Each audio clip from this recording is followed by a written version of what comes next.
Et si cette loi existait en France, par exemple, si un homme ou une femme politique, dans un meeting public, au moment de l'intervention française en Libye, avait dit il se pourrait, attention au temps du verbe, c'est important, il se pourrait que le président Sarkozy ait pensé, avant de prendre sa décision, aux intérêts pétroliers français. Eh bien, cette personne serait passible de condamnation parce que le président Sarkozy ne l'a pas dit. Et comme le président Sarkozy ne peut pas être soupçonné d'être un menteur, ce qu'il ne dit pas, il ne le pense pas. Donc, on n'a pas le droit. Comme en Égypte, on a beaucoup d'humour, on prend à la rigolade cette loi, bien qu'il y ait des journalistes qui aient payé de prison le délit de rumeur. On le prend à la rigolade et on dit généralement dans la rue en Égypte, attention, je lis dans tes yeux qu'il y a des rumeurs qui courent dans ta tête. Bien, mais je ne voudrais pas tenter de faire tirer les conclusions de ce superbe colloque et des présentations importantes qui ont été faites.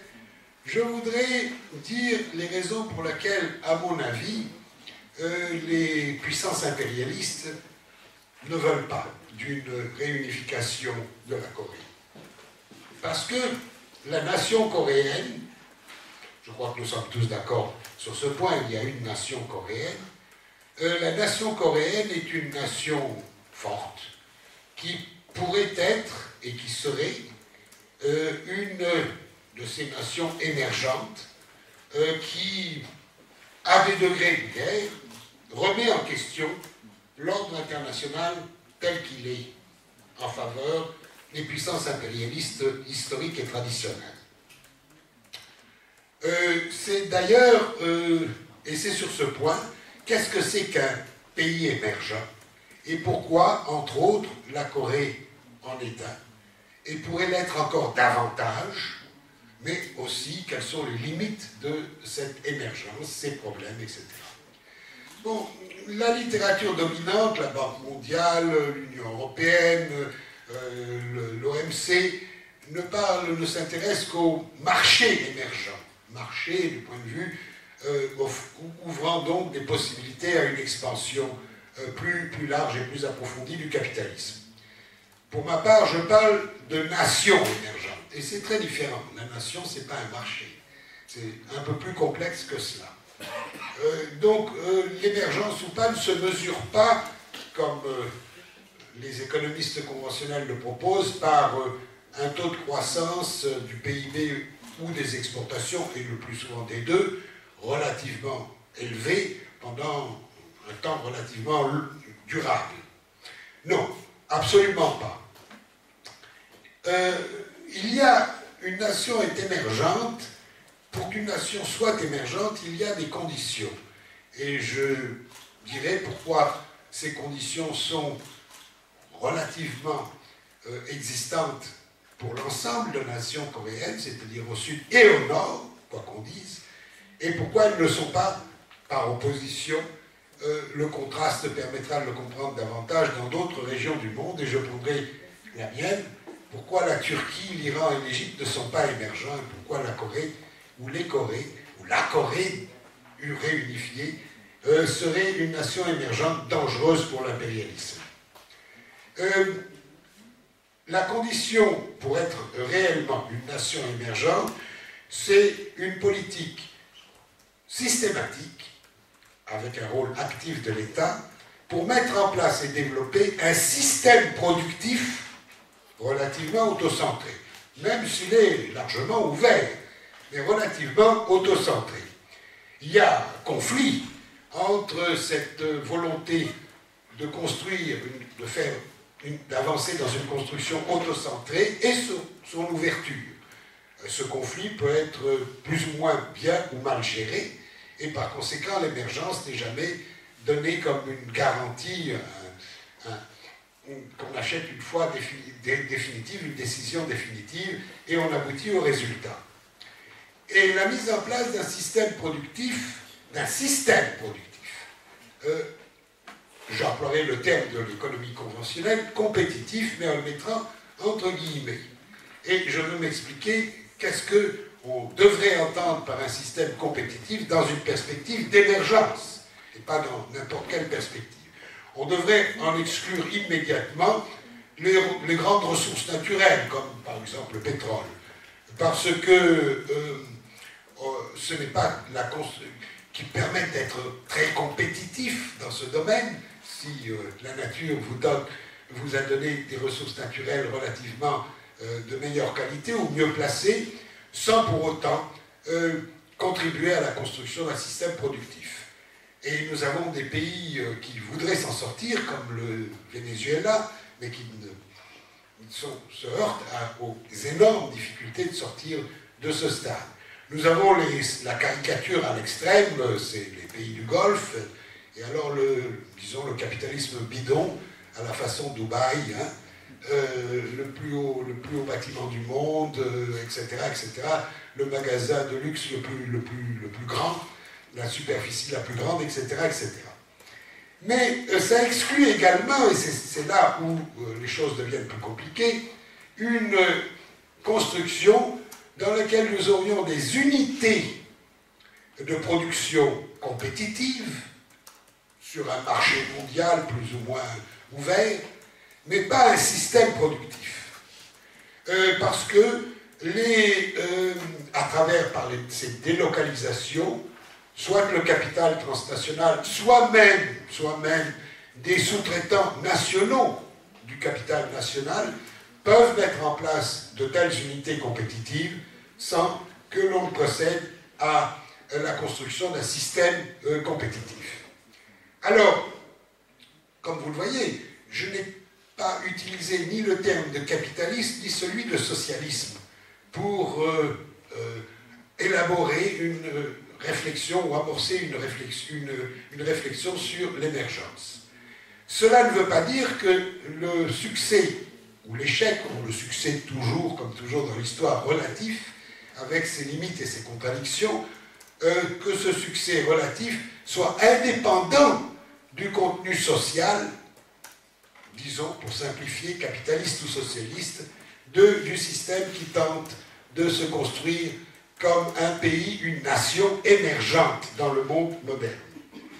J'irai même, et je viendrai sur ce point, en disant que l'émergence trouvera ses limites si on reste dans le cadre d'une pensée, d'une pratique de mise en place guidée par les principes fondamentaux du capitalisme, tant dans les rapports sociaux internes que dans les rapports avec l'extérieur, et que l'émergence n'aura de sens que si elle se situe dans une perspective, mais je ne dis pas dans une construction socialiste immédiate, mais dans une perspective socialiste. Alors, à partir de ce critère de l'émergence, on peut mettre, je dirais, si j'étais le prof qui corrige des copies d'étudiants, des notes. Je ne voudrais pas aller jusque-là, évidemment, mais donner des appréciations de ce que sont les nations émergentes, parce qu'on en parle à tort et à travers, et on distribue, la Banque mondiale est prête à distribuer le certificat d'émergence à peu près n'importe qui, la Côte d'Ivoire, ou Dubaï, ou je ne sais pas, celui-ci ou celui-là, ils ont même dit que la situation économique était brillante en Tunisie, en Égypte, dans leur rapport, même 3 mois avant que ça ne saute, et ils ont donné un certificat d'émergence aux 2 pays à partir de soi-disant taux de croissance du PIB, qui ne leur paraissait pas mauvais et qui était durable plusieurs années, etc. Alors, parce que pour qu'un système soit autocentré et compétitif au bon sens du terme, alors, c'est-à-dire comparable, capable de résister aux assauts extérieurs, cela implique que ce système soit accompagné, fondé sur un approfondissement et un élargissement de la qualité, de la quantité, de la qualité de l'éducation, de la capacité de recherche et des complémentarités construites interindustrielles, etc., etc. Alors, si on regarde, d'abord, sans le préjugé de mettre une étiquette capitaliste ou socialiste, et après je reviendrai sur cette question néanmoins fondamentale, ce que sont les pays émergents à l'heure actuelle, il y en a deux, Corée du Sud et Taïwan, pour lesquels personne ne donnera un qualificatif de socialiste. Deux pays capitalistes. Ce sont deux pays avec des options capitalistes qui ont effectivement un système productif national, ouvert, soumis à des attaques. Les accords de libre-échange avec les États-Unis, etc. Donc ils ne sont pas absolument pas, ils peuvent être ébranlés. La crise de 97 a permis aux États-Unis de tenter d'ébranler la Corée du Sud. Mais qu'ils le sont, et avec toutes les limites du capitalisme. S'ils le sont, c'est parce que pour des raisons géopolitiques, les États-Unis ont toléré de la part de la Corée, du pouvoir réactionnaire en Corée du Sud et à Taïwan, des choses qu'ils n'auraient pas tolérées, qu'ils n'ont pas tolérées, qui n'étaient pas fondamentalement différentes pourtant dans d'autres régions du monde, et je pense précisément à l'Égypte. Bon. Mais il y a aussi la Corée du Nord, parce que, en dépit de la désinformation gigantesque, je ne veux pas faire de la Corée du Nord le modèle ni du socialisme, ni du paradis sur Terre, ni d'une société sans problème, loin de là. Mais elle n'est pas non plus, la Corée du Nord, la caricature infâme que l'on présente, présentée par les médias. Et là, je crois que Charvin, notamment, a écrit de très bonnes choses intéressantes et qui doivent faire réfléchir sur la réalité, avec aussi ses contradictions, ses limites, et voire même peut-être les impasses. Mais il y a là, dans les deux Corées, les éléments d'un grand pays, parce qu'à ce moment-là, on arrive tout de suite à 100 millions d'habitants, je pense, ou davantage. 65. Pardon? 65. Comme la France. Les deux? Oui, les deux. Les deux 65, oui. Bon, c'est pas... C'est pas mal. C'est pas mal, et qui serait probablement, en termes de compétitivité légale de la France, ou peut-être même davantage. Bon, si l'on prend le grand et le seul grand pays émergent, c'est la Chine. Alors, et là, et pour voir justement l'articulation avec le problème, je ne veux pas qualifier la Chine de socialiste et l'Inde de capitaliste. Hein. Je dirais que c'est bien plus compliqué que ça, mais je ne veux pas non plus qualifier très vite la Chine de capitaliste à l'image des autres. Comme si il n'y avait que... on pouvait effacer l'histoire. L'histoire ne s'efface jamais. Si l'on compare la Chine et l'Inde, on voit des choses très intéressantes et des formes et un contenu de l'émergence très différents. Dans le cas de l'Inde, l'émergence est accompagnée, il y a des caractères d'émergence évidents, c'est-à-dire la construction d'un système productif, industriel, mais de services d'accompagnement et financier, national, si on l'appelle ainsi, autocentré, même avec beaucoup d'alliances, de compromis, d'interpénétration avec le grand capital, avec le capital des impérialismes traditionnels de la triade États-Unis, Europe, Japon. Mais il y a parallèlement, dans le cas indien, une gigantesque expansion de ce que j'appelle le lumpen développement. Je reprends l'expression à mon ami feu André Gundafran, qui l'avait utilisée dans d'autres circonstances, à une autre époque, et je ne fais pas de parallèle, je ne fais pas d'analogie entre les deux phénomènes, je reprends simplement l'expression parce qu'elle me paraissait avoir été très, très belle, un très bon choix de mots. Lumpen développement, c'est-à-dire un développement, une croissance des activités que l'on classe dans le système informel c'est-à-dire des activités de survie, et de survie, autrement dit, des activités qui accompagnent un phénomène massif de paupérisation. De paupérisation. Dans le cas indien, nous avons l'association entre émergence et paupérisation, lumpen développement. Nous n'avons pas cela en Chine. En Chine, nous avons des phénomènes d'émergence avec des inégalités grandissantes, mais sans lumpen développement.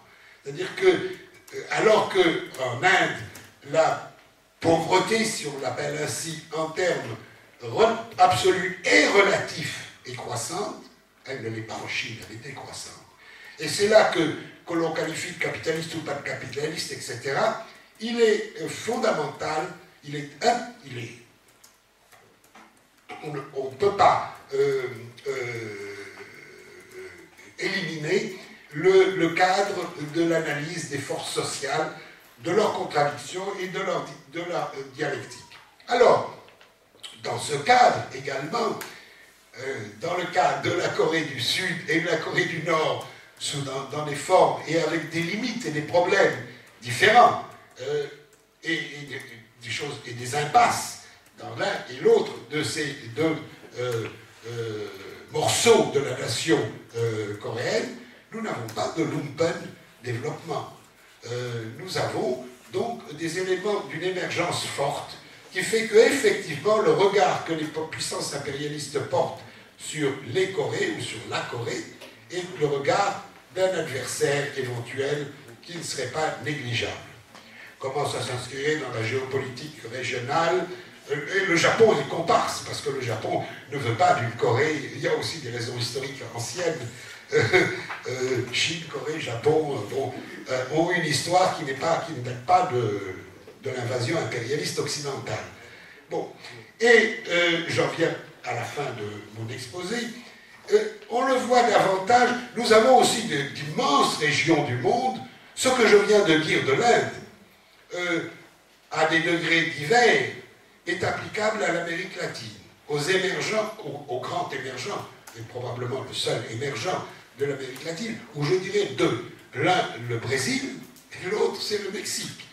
En dépit de son appartenance à l'ALENA, mais avec des caractéristiques de faiblesse structurelle du fait de son appartenance à l'ALENA et du contrôle plus direct, plus brutal des États-Unis sur sa politique qu'au Brésil, mais des phénomènes de paupérisation également, c'est-à-dire de lumpen développement en parallèle. Puis il y a des pays où il n'y a que le lumpen développement, ou à peu près. Et puis il y a des pays qui sont tout proches de cela, c'est-à-dire où il n'y a à peu près que le lumpen développement, bien qu'il y ait les possibilités historiques, non pas en termes abstraits, parce qu'à ce moment-là, tous les pays du monde ont les mêmes possibilités historiques, mais les possibilités réelles qui ont été mises en place ou plantées, disons, dans un temps historique rapproché. Et ça, c'est les trois grands du Moyen-Orient. La Turquie, l'Iran et l'Égypte. Et trois pays qui ont chacun 80 millions d'habitants à peu près, c'est-à-dire trois pays qui ne sont pas parmi les pays les plus négligeables de la planète. Et où, dans le temps me manque pour le développer, à des moments différents, à partir de... ça va même avant Atatürk, pour ce qui concerne la Turquie, ça remonte au Tanzimat de l'Empire ottoman, mais Atatürk, en ce qui concerne la Turquie, ça remonte à la révolution de 1907 en Iran, c'est-à-dire, et avec l'influence à l'époque, en 1907, du Parti ouvrier social-démocrate russe, qui a donné par la suite les bolcheviks, l'expérience de modernisation, entre guillemets, encore très, très confuse sur ses objectifs démocratiques et bourgeois ou capitalistes. Et puis l'exemple de l'Égypte qui, lui, remonte encore plus loin, puisqu'il remonte au début du XIXe siècle avec Mohamed Ali, couvre les 2 tiers du XIXe siècle jusqu'à l'occupation anglaise, 1882, et puis reprend avec la grande vague des années 20 à, dernier chapitre de cela, les années nassériennes, les 2 décennies nassériennes. Bon, Et pourtant, dans les trois cas, nous voyons, si nous regardons les choses aujourd'hui, nous avons trois pays dans lesquels nous avons des entreprises compétitives, et pas seulement des succursales de multinationales étrangères, mais aussi de sous-traitants peut-être, mais néanmoins du capital national, mais nous n'avons pas de système productif, parce que les tentatives de mise en place de systèmes productifs systématiques ont été démantelées au cours des 30 ou 40 dernières années. Démantelées. C'est-à-dire ce qui avait été amorcé, parfois en remontant très loin, ou assez loin, ou moins loin, a été... et là, nous avons donc ce que j'appelle les émergences avortées, pour le moment. Alors, voilà. La grande illusion, et je conclurai par cela, j'ai fait 18 minutes, encore une minute, je conclurai par cela, la grande illusion dans les sociétés, quand je dis dans les sociétés, c'est pas seulement dans la tête des dirigeants politiques du pouvoir, mais c'est dans la société, à des degrés divers, dans l'émergence, c'est que l'émergence permet un rattrapage et donc de devenir une société aussi opulente, et c'est très attractif quand même, de vivre avec les moyens de l'opulence relative, même très, très mal répartie, du monde développé. Ça, c'est la grande illusion. Et cette illusion, elle est très forte. Mais elle a aussi, parce qu'elle ne peut donner que des résultats, elle conduit à des impasses qui apparaissent assez vite, elle a aussi ses adversaires qui sont de plus en plus conscients que l'émergence n'a de sens que si elle s'inscrit dans la longue, et très longue sans doute, longue transition au socialisme. Et la Corée, une Corée réunifiée, serait, à mon avis, un pays qui pourrait s'engager, qui s'engagerait probablement dans une très longue transition, pas plus courte que les autres, mais pas plus longue non plus, une longue transition au socialisme. Et c'est pour cette raison fondamentale, à mon avis, que les impérialistes ne peuvent pas tolérer l'idée même de l'unification de la Corée. Merci.